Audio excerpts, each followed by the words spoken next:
Tupac for me, cause man, I bought all them old No Limit CDs. Like I had them all. I didn't have all the J's. It's astonishing to accomplishing dreams. And I used to always purchase them from this store. They closed it down this way now, but it's a store called Nick's Records and Tape. And I used to buy all my tapes from there, all my CDs from there. And like when the new album was coming out, they were the first to have it, and I would always buy it early. Like Masterpiece CDs used to come out on Tuesday, I have it by Friday before that Tuesday release day. Motto, I'm by my green avocado. I like my bitches mulatto. You do it big, we colossal. Ain't letting up off the throttle. Circle with squares like. This one's gonna be about eating the camera. The next one's gonna be about just doing your thing, looking straight ahead. All right. Okay. Let's start with the first question. Yeah. That's Baker. Yeah. Rapper, actor, entertainer. I mean, that's what it all boils down to. I love to entertain, love to perform. At the same time, when they make the world go round, throw a couple hundreds up in the strip club, but she up. I love to make people think. I love to see people enjoy themselves. Just overall fun guy, you know. I mean, personality-wise, I'm just a fun guy. I crack jokes. I smile all the time. I enjoy life, you know. God blessed me with a good life, you know. That's what it is. That's what Sharard Baker is. He is entertainment in a human body. You still get the picture. I've been the truth. You here for y'all. Work my whole life to have this spot. Growing up was cool. I had both my parents in the household. Both had very good jobs. Both wanted to make sure that their family were in a good position. So growing up wasn't that bad for me. Obviously, I grew up in Flint, Michigan. You probably expect me to say, oh, it was hard, a lot of crime, a lot of drugs, a lot of this, a lot of that. And I'm not going to act like that wasn't there. That was definitely there. Was temptation there? Absolutely. I still came out to be the fun-loving guy that I am today. I think just as I became a teenager, that's when things started to be a little different. You know, when you have all your friends, they have all these things and they're getting it on their own. They're not going to mom. They're not going to dad. And when I was seeing that, I was intrigued and I'm like, okay, maybe that's what I should do. So I gave it a shot and quickly got out of it. It wasn't for me. And that's what it was like growing up. Motherfucker to do a drop ball. I don't know. Oh, give me that. Got your bitch calling me Boo Daddy. He made a mistake. Hey Gucci son, man, quit bullshitting, man. Fire up that weed and pour me a shot of Hennessy. I used to write poetry.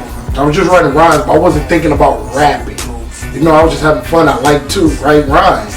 You know, so after reading a couple of books, and I read a lot when I was a kid, I just wrote a lot of poetry. I wrote a lot of rhymes. Just something simple as I seen a girl that I liked in my class, and I might have wrote something that said like, there's a girl in my class, she's real pretty. I really hope that she would like to get with me. Something like that. For me, trying to let my friends hear the type of things that I was on. My brother, G Flat, he used to make beats on a little red Casio. Like, all the time, he used to say, yo man, write some rhymes and let's spit it to some of my beats. And I'm like, nah man, I don't do that. I just write these little rhymes and I'm a poet. And just constantly asking me like, do this. So finally I said, all right, fine. I'll rap to some of your beats, and we came up with a song. I have no clue what the name of the song. I don't remember a line for that song. I mean, this is a very long time ago, but that's what catapulted me into the music. That's how I got into music. I got a pocket full of big faces, sipping on the aces. Me and my friends, we used to go in our basement, have this gray boombox that if you press record, you can pick up the sound. So that's how we got started. We used to get another radio, play an instrumental track, and literally just freestyle. We didn't even write rhymes at the time. The songs were terrible. But that's how we got into it, and that's when I started taking it seriously because people were looking at me like, yo, like, I know we're just like playing around, but you're really spitting, you know? But I think the thing that really catapulted me to taking music serious was when I started being around my cousin A-Lee. His father rapped. At that time, we really looked up to this guy. We're like, wow, you know, he raps. And if we just kind of stay in this lane and on his coattail, maybe he'll bring us in. He had his own record label at the time. Let's keep making music and give it to him and let's see what happens. And that's what really got me to start doing it serious. Then my father, he got me a CD burner. So we used to just take the music that we record and put it on a CD. And I was selling it in school. My friends were selling it in their school, and we were selling it around the hood. And that's when we really started taking music serious. Life without music is life without seeing, life without hearing. It started off with LL Cool J. LL Cool J was the biggest influence for me because he was the guy that I was trying to imitate before I was actually doing it. You know, I don't remember actually imitating LL Cool J. I just remember people saying like, yeah, when you was a kid, you used to run around the house singing bad and mom was gonna knock you out. And I don't remember none of this, but obviously that kind of started it. Maybe they even started me writing rhymes, period.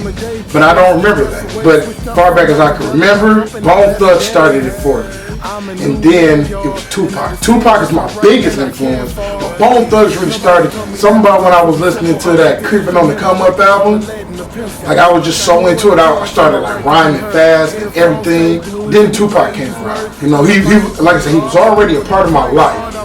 But I really started paying attention to him around this time. I'm like, wow, man, you gotta really have something to say. And that, like, I know Brenda's Got a Baby, that's a great song, but I really like this album. I really like what this guy's talking about. And eventually he died. And I actually took that hard. Like, I cried when Tupac died. Little kid.